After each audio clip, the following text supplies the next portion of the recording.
So here's the thing, prayer for Nehemiah and prayer for us should not be a one-time back against the wall kind of reaction, but for Nehemiah it was a way of life. Prayer is not just a one-time back against the wall reaction. It should be a way of life.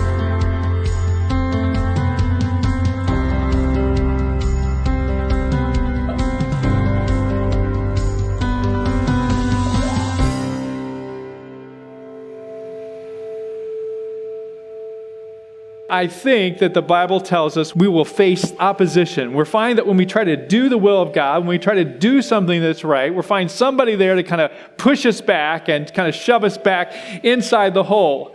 And maybe no one experienced the reality of this quite like the person we've been studying in our series called by the name of Nehemiah, as he tried to rebuild the wall of Jerusalem. And you might think, well, that's no big deal, but in reality, we talked about that was a very significant deal. And the whole bottom line is this, that was the will of God for his life.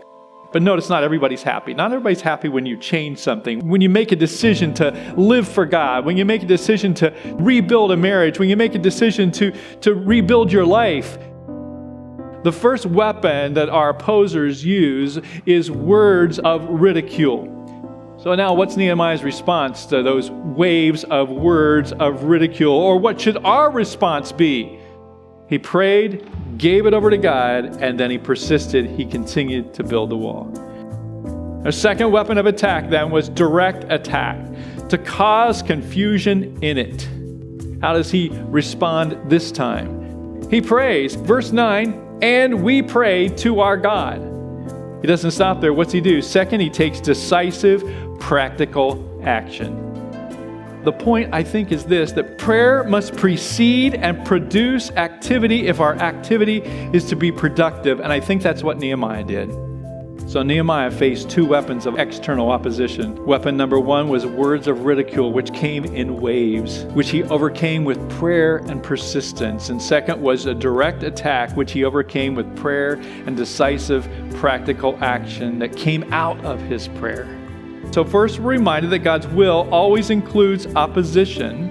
And second, we're reminded that the first response to opposition must always be prayer. And third, intensified opposition calls for intensified response. He not only prayed, but he took time to make a decisive, practical action and reposition the troops. So really, there are three questions for us today. Number one is, who is your greatest opposition in serving God, in living with hope? And then, what weapons are they using to oppose you? Is it words of ridicule? Is it a direct attack? Whatever it is, the third question is this, how does God want you to respond to their opposition? First would be with prayer. Prayer that didn't have a fixed formula, but that just calls out to God to help you.